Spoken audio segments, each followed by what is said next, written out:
¿Cuántos se acuerdan de qué hablamos la semana pasada? Del perdón. Y hablamos que el perdón tiene dos facetas, ¿verdad? Dos formas de aplicarlo, o sí, realmente dos aplicaciones. Una es pedir perdón y otra es perdonar. Y la palabra de Dios nos habla que uno está amarrado al otro. Y recuerden que hablamos del Padre Nuestro, donde dice: Señor, perdona nuestras ofensas, o sea, perdóname a mí, así como yo perdono a los que me han ofendido. Entonces tiene una relación conmutativa, tiene una relación de dar y de recibir. ¿Se acuerdan que hablamos que el perdón, cuando pedimos perdón, tiene un tiempo específico? Cuando nosotros no perdonamos a tiempo, quedamos como arriesgando que cuando pidamos perdón ya está fuera de tiempo. ¿Cuándo nosotros debemos pedir perdón? Cuando nos damos cuenta que hemos cometido un error. En el momento que nosotros entendemos y aceptamos que hemos cometido un error, es el momento de pedir perdón. O sea, hay un tiempo específico para pedir perdón. Muchas veces la solicitud del perdón llega tarde, llega fuera de tiempo. Y cuando el perdón llega fuera de tiempo, normalmente es porque lo que teníamos que hacer no lo queríamos hacer y lo adornamos con excusas. Hablamos de Saúl, ¿se acuerdan de Saúl? Y hablamos de David. ¿Cuál fue el pecado de Saúl? El pecado de Saúl fue la desobediencia. Dios le dijo que invadieran a un pueblo y que exterminaran absolutamente todo lo que había y no dejaran ni personas, ni animales, ni tesoros, ni nada, lo tenían que exterminar todo. Pero cuando Saúl fue, tomó preso al rey como trofeo, tomó lo mejor de las ovejas, lo mejor del ganado, porque le dio lástima y dice: ¿cómo es posible que voy a matar todo esto si es tan valioso y nos puede servir de tanto? Entonces Saúl le desobedece a Dios. David, por otro lado, comete un pecado. ¿Recuerdan qué es pecado? Lo que nos aparta de Dios. No nos compliquemos mucho diciendo el pecado. No, el pecado es cualquier cosa que nosotros hagamos que nos aparta de Dios. Dijimos, ¿dejar de venir a la iglesia es pecado? Sí, porque nos aparta de Dios, porque nos separa de Dios, porque hay un abismo. ¿Cuál fue el primer pecado de David en esta historia? No ir a la guerra. Dice el libro que era el tiempo donde los reyes salían a las guerras, pero David decidió no ir y quedarse en casa. El dejar de hacer lo que tenemos que hacer se constituye en pecado.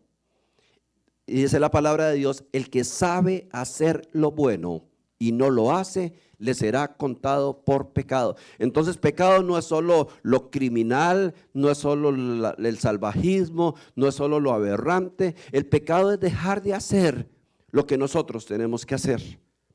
El domingo es el día del Señor. El domingo es el día, según la palabra de Dios, trabajarás 6 días y descansarás.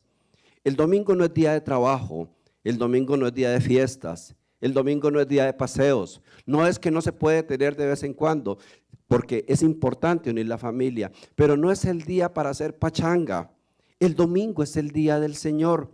Y salvo que usted y yo tengamos algo muy, muy urgente, podríamos dejar de asistir a la iglesia. Dice el apóstol Pablo, le recomienda a una iglesia, creo que es la de Colosenses, le recomienda y le dice: y no dejen de congregarse como a algunos se les está haciendo costumbre. Porque a veces dejamos de hacer lo que tenemos que hacer y viene la tentación. Entonces David no fue a la guerra, dice: yo voy a darme mis vacaciones hoy, me quedo en casa, y ahí fue tentado. codició la mujer de su prójimo, la trajo hacia él, cometió adulterio. La mujer era la esposa de uno de los más grandes oficiales que él tenía. Entonces trató de embaucarlo, lo engañó, lo traicionó y terminó asesinando al hombre para tapar el embarazo de su esposa. Entonces el pecado de David fue tal vez tremendamente grande con respecto al de Saúl. Saúl cometió una desobediencia, pero lo que hizo David fue realmente algo exageradamente grande, terminando en un asesinato. Pero los dos son confrontados por un profeta, por Dios. Y cuando el profeta llega donde Saúl a hablar, Saúl, ¿qué hace? Comienza a poner justificaciones. ¿Sabe qué son las justificaciones? Mentiras elegantes. Las justificaciones son mentiras elegantes. No queremos decir que hicimos algo mal, entonces buscamos una forma elegante de decir por qué no lo hicimos. Entonces Saúl comenzó a justificarse, a decir, realmente no fui yo, fue el pueblo. Fueron los muchachos que vieron el ganado muy bonito. No, es que los trajimos pues porque lo queríamos sacrificar ante ti. Es que trajimos al rey simplemente para que Dios viera que lo teníamos. Y comenzó a poner justificaciones. Las personas que no cumplen sus promesas se hacen expertos en justificar. Y justificar es mentir. Nadie está comprometido o obligado a hacer las cosas, pero cuando adquieres compromisos tienes que hacerla. Entonces, el pecado se fue haciendo muy grande, de David tan exageradamente grande, y el de Saúl se fue haciendo grande, pero las justificaciones. Lo otro que acudió Saúl fue echarle las culpas a los demás. Echarle las culpas a los demás es algo que normalmente hacemos. Y les decía la semana pasada, cuando le preguntamos a una pareja, ¿ustedes por qué llegan tarde? Normalmente el esposo le echa la culpa a la esposa y la esposa al esposo. ¿Le suena familiar? Es que mi esposa no, es que mi esposo. Y solo Dios sabe qué es, pero es una forma de echar las culpas a alguien. Hicimos algo malo, sí, yo hice algo malo, pero es que mi esposa me da muy mala vida. Sí, yo hice algo muy malo, yo le desobedecí a Dios, pero es por culpa de mi hijo, es por culpa de esto. Justificaciones y echar las culpas. Entonces Saúl se trata de convencer al profeta Samuel, explicándole, justificándole el por qué había desobedecido. Enseñó su corazón. Un corazón lleno de engaño, un corazón que no era sincero ante Dios, un corazón que no quería obedecer a Dios. Cuando vio que no tenía escapatoria, ¿qué hizo? Le pidió al profeta que lo perdonara. Y ese perdón llegó fuera de tiempo, porque ya Dios había decretado, hasta aquí llegó tu tiempo. Te has burlado demasiado de Dios, hasta aquí llegó tu tiempo. En cambio David, que había hecho cosas extremadamente malas, en el momento que también el profeta, ya era otro tiempo, era otro profeta, el profeta Natán, le expone a lo que hizo, inmediatamente David cae al suelo arrodillado y clama el perdón de Dios. Y dijimos que podemos leer el Salmo 51, donde David está haciendo toda una proclama de pedir perdón. Y le dice, Señor, arranca el pecado de mí, lávame con hisopo, vuélvame al revés, sáqueme todo lo que no te agrada, porque no quiero estar separado de ti. Esa actitud de David hizo que Dios le perdonara. Dios lo perdonó. Nosotros no tenemos un Dios castigador. Nosotros no tenemos un Dios que porque yo hago algo malo, Dios me diga, espérese, ahora va a ver lo que le voy a hacer.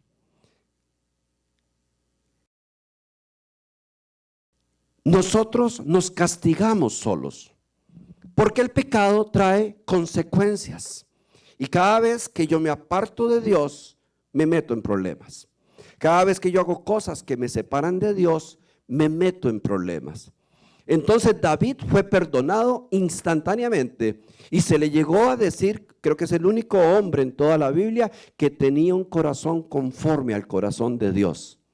Ese asesino, pero tenía el corazón conforme al corazón de Dios.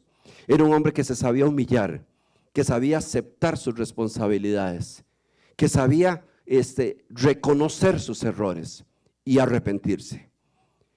Por eso fue que Saúl fue desechado y David fue levantado. Pero vamos a encontrar en la Biblia que en la historia de David cae un juicio. El juicio cae por el pecado. Nosotros cuando pecamos, dice la palabra de Dios algo muy duro. Dios no puede ser burlado. Todo lo que el hombre sembrare, eso también cosechará. O sea, con Dios no se juega. A veces nosotros creemos que porque le pedimos perdón a Dios, ya no va a haber consecuencia de lo que hicimos, y todo pecado trae su consecuencia. Que Dios nos ayuda a pasarla, claro que sí, que la misericordia, que el amor de Dios, pero si yo le debo dinero a alguien y le pido perdón a Dios por no pagarle a la persona, ¿ustedes creen que la persona me va a dejar de cobrar? No, la consecuencia de lo que hice es la deuda. Entonces, David, en el momento que se arrepiente, el Señor le dice, sí, claro que sí te perdono, pero vendrán consecuencias por lo que hiciste. Te voy a sostener, te voy a ayudar, pero aquí usted tiene que pagar lo que hizo. Es como cuando un niño desobedece y hace algo que no estaba súper advertido, que no tenía que hacerlo, y lo vuelve a hacer. Y ya donde ve el papá enojado, dice, perdón, sí mi amor, sí lo perdono, pero te tengo que castigar. Claro que te perdono, no voy a guardar ningún resentimiento, pero ya no vas a ver televisión, o ya no vas a salir, o te voy a dar con la faja, o con la chancleta mexicana, ¿verdad? Como ustedes quieran. La consecuencia siempre va a venir, y de hoy en 8, cerrando este tema, vamos a hablar de lo que es la consecuencia del pecado. Porque sé que para algunos y en algunos lugares explican, no, Dios me borró todo lo malo. No, todo lo que nosotros sembramos lo vamos a cosechar. Por eso es que con Dios no se puede jugar. Dice Efesios 4:32, antes, sed benignos unos con los otros, misericordiosos, perdonándoos los unos a los otros, como Dios también os perdonó a vosotros en Cristo. Y Colosenses 3 dice, soportados los unos a los otros, perdonaos unos a otros. Si alguno tiene queja contra el otro, de la manera que Cristo os perdonó, así también hacedlo vosotros. Y recordamos el Padre Nuestro en Mateo 6, perdona nuestras ofensas como también nosotros debemos perdonar a todos los que nos ofenden. Y estos 3 versículos nos están hablando de lo conmutativo que es el perdón. O sea, lo importante que es que yo perdone, pero lo importante es que yo pida perdón. Vivir una vida de perdón no la puedes vivir solo con una de las facetas. No, yo perdono a todo mundo, pero yo no pido perdón. Yo no pido perdón. A nivel de los matrimonios, el gusano que se mete en el matrimonio, que espedaza totalmente los matrimonios, es la falta de perdón. Porque como estamos casados, consideramos que no es necesario pedirnos perdón. Porque ofendimos, maltratamos, nos herimos, pero después comemos juntos y reímos, entonces ya se arregló el asunto, y comenzamos a dejar cosas pendientes, y es difícil muchas veces que uno de los dos, y muchas ocasiones principalmente el hombre, hasta por una formación machista, reconozca que hizo mal y pida perdón adecuadamente. ¿Para qué pedirle perdón si es mi esposa? Si ella sabe cómo soy yo, si así me conoció soltero. Y ponemos todo tipo de justificación, pero todos los asuntos en los cuales hemos herido y no pedimos perdón quedan pendientes. Las ofensas son deudas. Y yo, si usted me pregunta a mí cuánta gente le debe dinero, yo le puedo hacer una lista rapidita, porque no se le olvida a uno. ¿Verdad que cuando alguien le debe dinero no se le olvida? Más si es bastante. Y usted lo ve ahí en el Golden Corral, come y come, es este bandido invitando a medio mundo y no me paga. Las deudas cuesta. Mientras no se pague la deuda, uno se acuerda de la persona. Así se esté muriendo uno, o así se muera la persona y dices, se murió y no me pagó. Y le dan ganas de cobrarle a la familia. Hoy nos vamos a circunscribir en una historia que tiene que ver con la historia de David y de las consecuencias de David. A David se le aplicó, bueno, ahorita lo vamos a ver, se le aplicó un juicio. Y el juicio de David fue rápido. El niño que vas a tener morirá. Así de duro. Y ya el niño ya era un niño grandecito, no era un bebé. David se postró, clamó, declaró ayuno, pero no se quitó la pedrada. El niño murió. La segunda cosa que en el juicio de Dios que le dijo, nunca se apartará la violencia de su familia. Y si usted estudia la historia de David, fue una historia como familia terrible. Hermanos violando hermanos, hermanos asesinando hermanos, mintiéndose. No hubo paz en esa familia. Y particularmente el profeta le dice, y hay algo con respecto a lo que hiciste que va a ser muy duro, que todas tus mujeres van a ser violadas públicamente por un miembro de tu familia. Usted sabe que le den ese decreto a uno, qué terrible. Recuerde que los reyes tenían una gran cantidad de mujeres. Entonces ahí vamos a entrar a la historia de un hombre llamado Aitofel. Aitofel era el hombre de confianza del rey David. Dice la palabra de Dios que cuando Aitofel hablaba, era como que el mismo Dios hablaba.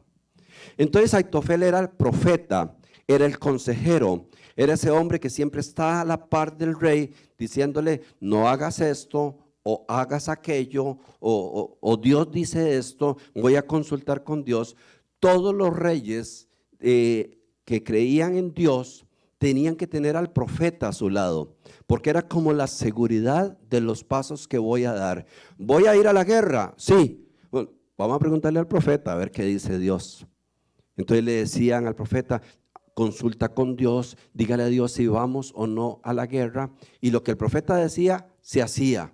Entonces Aitofel era un hombre consejero del rey, profeta de una intimidad con el rey grandiosa, y era el que siempre estaba con David en todo momento. David era un rey guerrero y todas las victorias y todo lo bueno que hizo David, estaba Aitofel dándole consejos. Era su mano derecha, era, ¿cómo dicen los mexicanos? Era su, de eso que le echan al pollo, que es café, mole. Que no me dejen caer tan mal, ¿verdad? Ese es mi mole, ¿verdad? Dicen ustedes, ese es mi mole. Era su mole, era su carnal, era el compañero de confianza.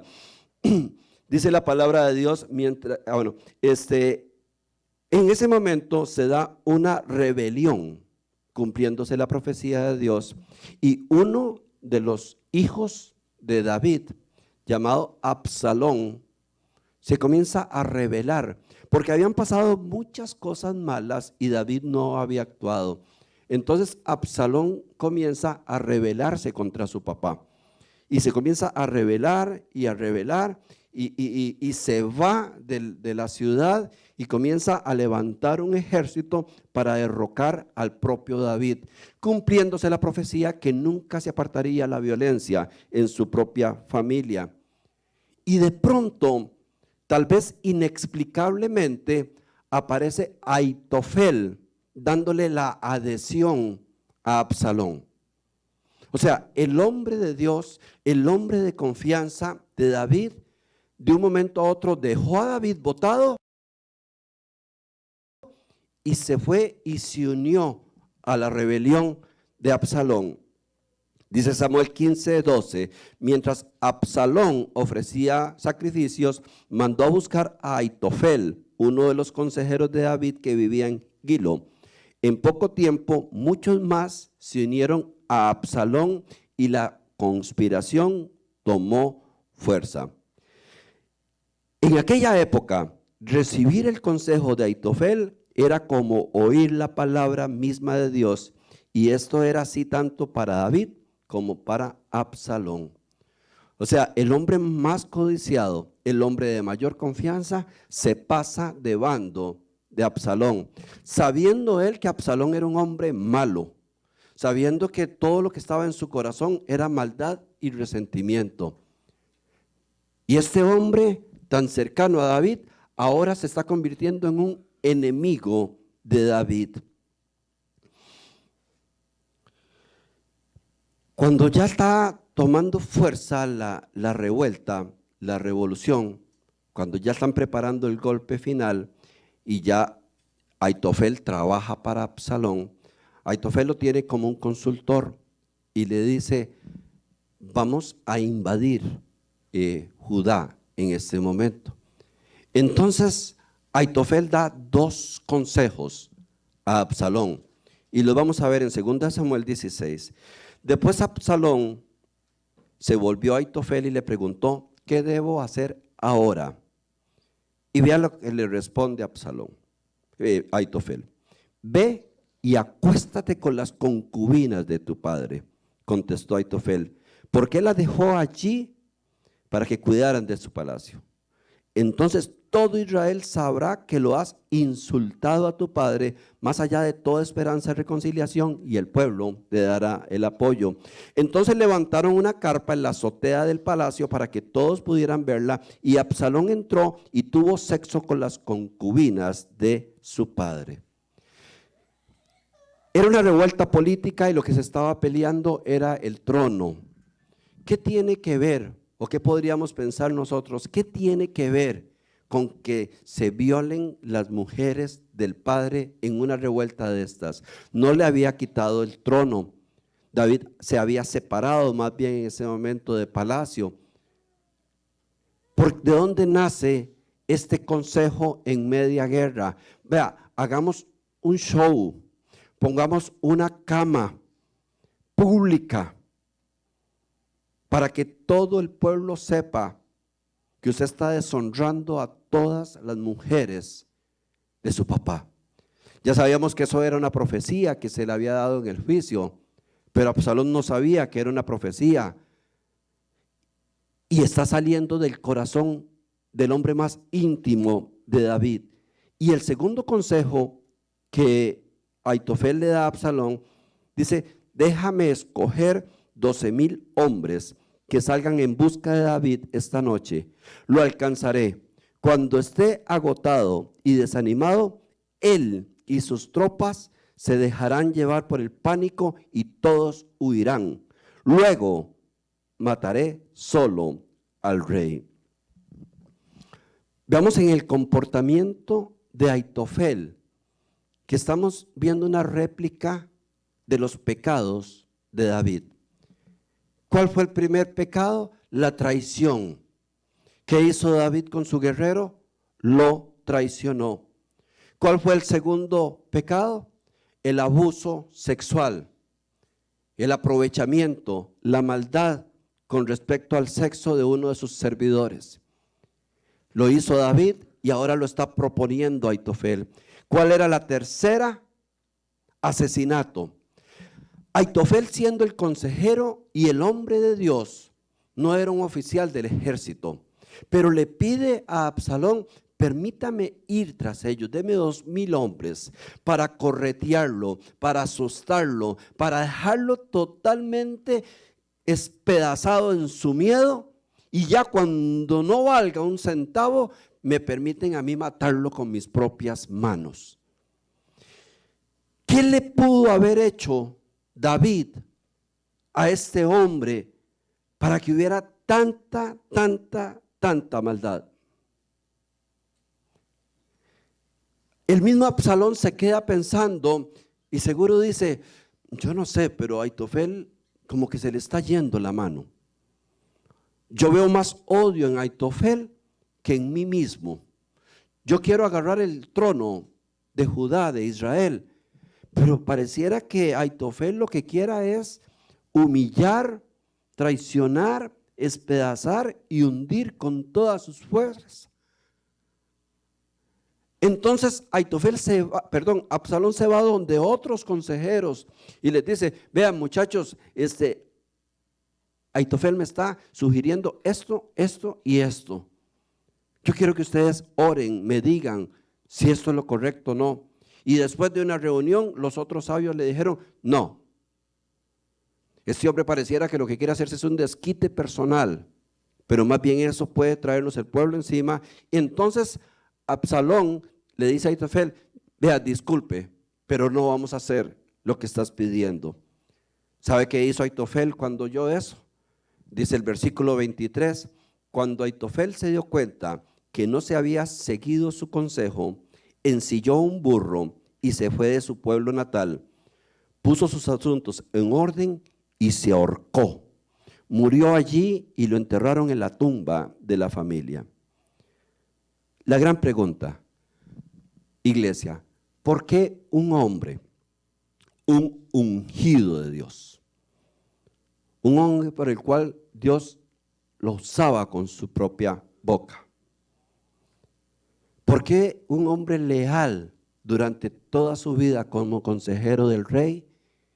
¿Por qué actuó con tanto veneno que lo llevó a su propia muerte? Que lo llevó a suicidarse. Porque se le perdió la oportunidad que estaba buscando. Cuando nosotros buscamos la respuesta a esto, encontramos una lista genealógica que está en 2 de Samuel 23:34, donde vienen todos los descendientes de esos tiempos y donde dice Elifetet, hijo de Asabí, de Maaca, Elián, hijo de Aitofel de Giló. Y eso nos acomoda la historia y nos hace ver nada más y nada menos que Eliam era el papá de Betsabé, de la mujer con la cual David había hecho todo el problema, y Aitofel era el padre de Eliam. O sea, Aitofel era el abuelo de Betsabé. Posiblemente entre el momento que David hizo lo que hizo y en el momento de esa rebelión, es muy posible que habían pasado más de 30 años. Porque los hombres se consideraban hombres ya para tomar decisiones y de todo a los 30 años. Durante esos 30 años, Aitofel fue fiel, se quedó callado. Él vio lo que había hecho David, porque era consejero, porque estaba muy unido. Se dio cuenta de todo. Se dio cuenta del ultraje, del asesinato, de todo. ¿Y sabe qué hizo? Se quedó callado. Se quedó callado. Eliam, el padre de Betsabé, perdonó a David y termina en los registros como uno de los hombres que se les llama los valientes de David, como un hombre de honra. Pero el abuelo no perdonó. El abuelo se quedó como se ha quedado mucha gente en la vida, esperando que este clavo algún día yo me lo saco. Muchas personas me han dicho, no, yo a tal persona yo la perdoné, pero va a ver, tarde o temprano va a venir a pedirme algo. Y cuando venga, y así viven toda una vida. Gente sirviéndole a Dios, guardando rencor contra otros. Gente cristiana, gente que ama a Dios, pero que decidieron no perdonar porque este clavo tengo que sacármelo. Y ahora entendemos, tal vez de una forma muy sencilla, por qué es los consejos de Ahitofel. Ahitofel quería pagarse la traición. Por eso fue que traicionó a David. Ah, usted se lo hizo a mi familia, ahora yo se lo hago a usted. Ahitofel vio el abuso sexual de su nieta y no lo perdonó. Y encontró un buen momento para decir: deshonremos a este hombre, que le duela, que le dé vergüenza, que se humille. Cuando uno no perdona, está totalmente amarrado al pasado. Totalmente amarrado al pasado. Y al final, este bandido de David asesinó a Urías, un hombre 100% inocente y bueno y leal. Entonces yo no me voy a ir de este mundo sin tener la oportunidad de asesinarlo. Pero antes de asesinarlo, pegarle una buena asustada que se sienta terriblemente mal. Cuando nosotros no perdonamos, estamos totalmente amarrados al pasado. Y yo casi me animo a decir que la mayoría, y si no todas de las personas, tenemos cosas que no hemos perdonado realmente. Y estamos como esperando que el juicio de Dios algún día llegue. Y de labios decimos: yo perdoné, pero de corazón estamos esperando que a esa persona que nos hizo algo malo le pase algo malo. Y el vivir así es vivir atado a una circunstancia que tarde o temprano nos va a llevar a nosotros al fracaso. Perdonar cuesta. Perdonar cuesta. Pero cuando usted perdona, usted no le está haciendo un favor al otro. Usted se está haciendo un favor a usted mismo. Cuando yo perdono a alguien, no es que digo: ay, amanecí con unas ganas de perdonar. No, cuesta perdonar. Cuando alguien ha herido a uno de tus hijos, cuando alguien ha humillado a tus hijos, a tu esposa o a ti, sea familiar suyo, o sea un vecino, o sea lo que sea, causa una herida enorme. Y a veces esa herida dura años. Y ahí está la herida. Y uno ve a la persona y le habla. Y uno dice: yo no tengo nada contra ella. Pero estás esperando que algún día el juicio divino caiga sobre esa persona. Yo les voy a contar una experiencia el próximo domingo de lo que Dios trató conmigo en este tema en estos días. Y he estado profundizando en el asunto del perdón. Y yo se los digo con toda transparencia: yo encontré en mi corazón cosas que no había perdonado. Que yo decía que había perdonado, pero que no había perdonado.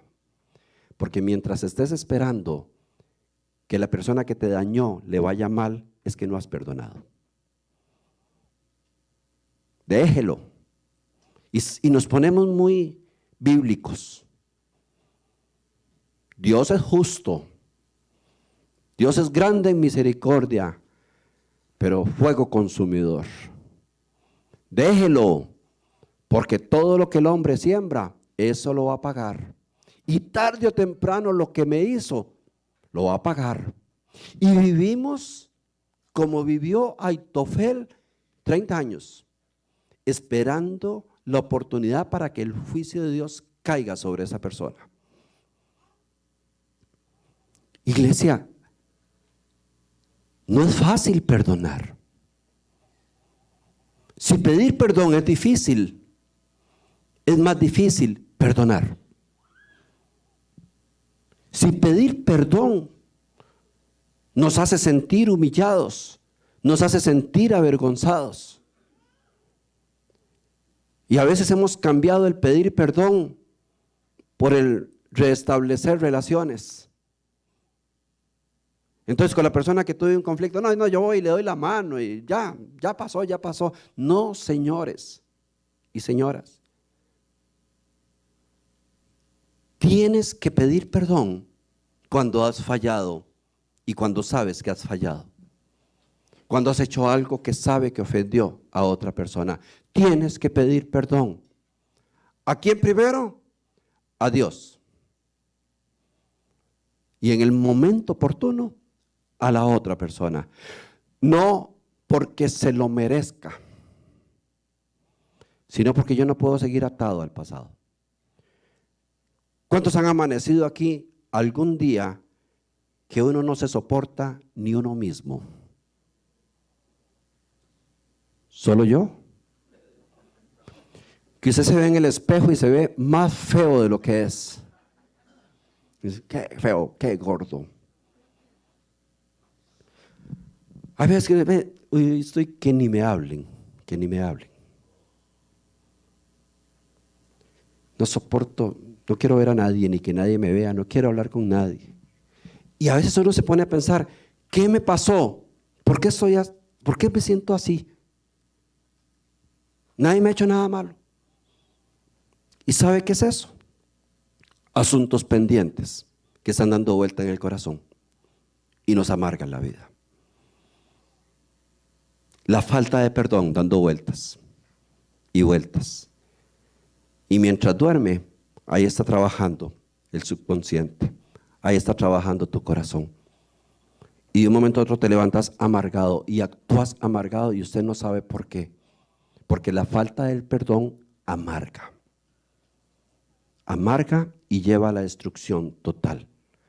Entonces, cuando nosotros descubrimos que yo puedo tener un antídoto para el problema del perdón, pues nos viene la vergüenza y nos vienen muchas veces justificaciones. No, ya eso pasó, ya. Yo no voy a estar revolcando cosas viejas, yo no voy a hacer eso. Son mentiras del diablo. Tienes que perdonar. ¿A quién? A quien te hizo daño. ¿Hace cuánto? Póngale la cantidad de años. Yo llegué a odiar tanto a una maestra de la escuela porque me metió un pellizco, si saben que es un pellizco, con las uñas, en la espalda y me sacó la sangre. Y yo estaba en sexto grado de la escuela, tal vez unos 11 años por ahí. Imagínense, todo eso pasó y yo fui inocente, creo que es la única vez que he sido inocente de algo. Resulta que mi mamá y mi abuela, como buenas comadres ahí para hablar, se sentaban a hablar, ¿verdad? Entonces yo conté que la maestra que me había tocado se llamaba Isabel Parra. ¿Usted está con Isabel Parra? Entonces comenzaron a hablar ellas algo que a veces uno como padre está hablando y que cree que los hijos no están oyendo. Y comenzó mi abuela y dice, ¿y usted sabe que esa vieja tuvo un hijo con el padre del pueblo? Y de verdad, sí. Y comenzó el chisme, ¿verdad? Y yo pues con una mente todavía infantil y sana no asocié mucho que el padre no podía tener hijos o que había adulterio y nada, simplemente, mira, tiene un hijo. Entonces un día estando en clases, ya habían pasado algunos meses, de un momento llegó el hijo al aula.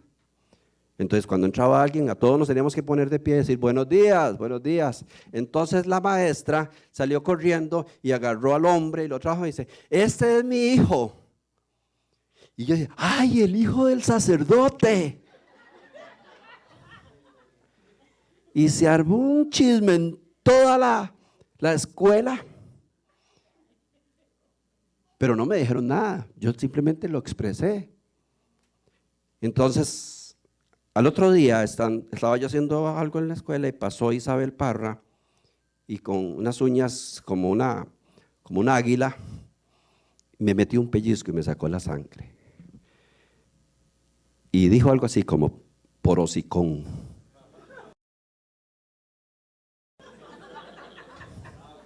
Y yo no había entendido.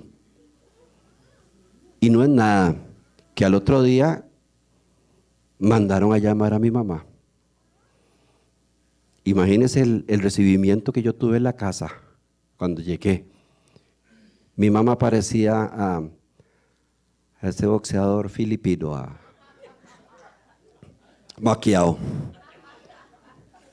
Me daba por un lado y por el otro y me empujaba por acá y no, más bien de esos que meten en una jaula porque casi me matan. Y yo no sabía por qué. Porque Isabel Parra mandó a llamar a mi mamá y le dijo lo que yo había dicho. A la que tenía que decirle eso era mi abuela. No a mí, pero me lo hicieron a mí. Y eso pasó. Y a mí me dieron y quedé resentido con todo el mundo. Con mi abuela, con mi mamá, con Isabel Parra, con el padre, con todo el mundo. Y muchos años después, cuando yo conocí a alguna muchacha, y que tal vez me gustaba, como dijo Raúl, eran feas, yo no sé ni por qué se pone uno en eso, bonita Mayra, pero... Y yo llegaba, ¿y cómo te llamas? Isabel.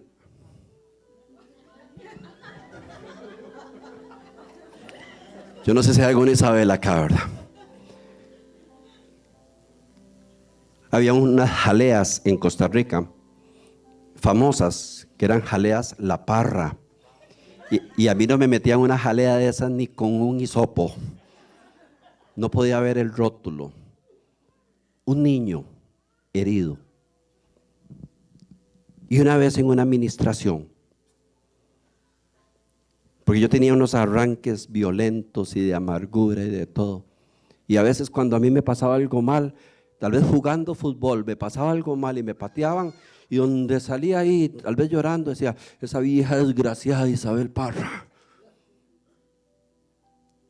20 años después, con un asunto pendiente.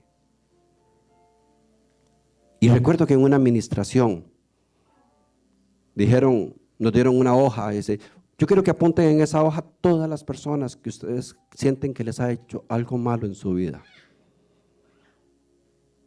Y el Espíritu Santo les va a guiar, porque hay cosas que ustedes ni se acuerdan. Y yo comencé a poner ahí nombres. Y de pronto se me vino el nombre de Isabel Parra. Y digo, no, estaba yo chiquillo. Te queda vergüenza poner, o sea, ya eso pasó. Es más, ya, seguro ya se murió. Ojalá que haya tenido una muerte bien digna, ¿verdad? Y yo no la notaba. Y ponía otros nombres. Y el Espíritu Santo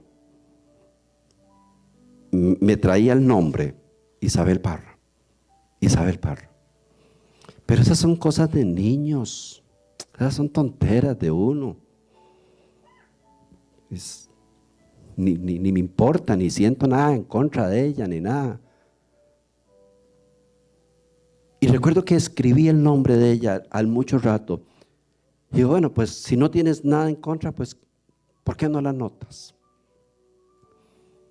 Y yo escribí ese nombre y comencé a llorar. El Espíritu Santo me llevó en el tiempo a una agresión fuerte, porque aunque uno diga que fue cosas de niño, en proporción a un niño, eso fue una fatalidad lo que me hicieron. Fue como que me hubiera agarrado hoy, tal vez, si me metieran una tijera en la espalda y me agarraran unos 4 hombres a patadas y a golpes. A veces uno minimiza lo que le pasa a un niño, pero la proporción de un niño, las cosas que a veces le pasan a un niño son mayores que las que le pasan a uno. Y yo comencé a llorar y no podía casi ni pronunciar el nombre de ella. Y dentro de mi mente esa lucha, no sea tonto, eso son cosas de niño, no, esos son asuntos pendientes. Y ese día yo hice una oración y a viva voz, yo dije, Señor, yo decido perdonar a Isabel Parra.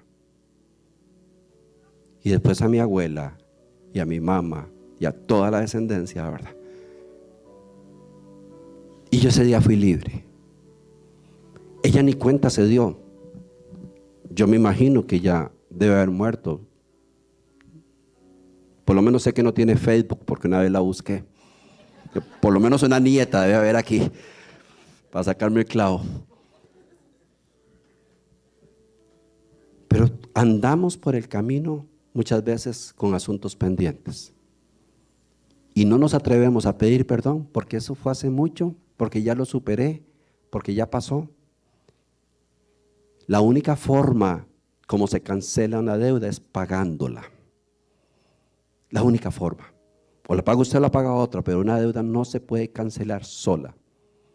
Y el pago es el perdón. Y el perdón no es un sentimiento. No es algo que dices, es que a mí no me nace, pero nunca le van a hacer. Es una decisión. Y se sabe que las decisiones muchas veces van en contra de lo que uno quiere y puede. Y así yo tuve experiencias.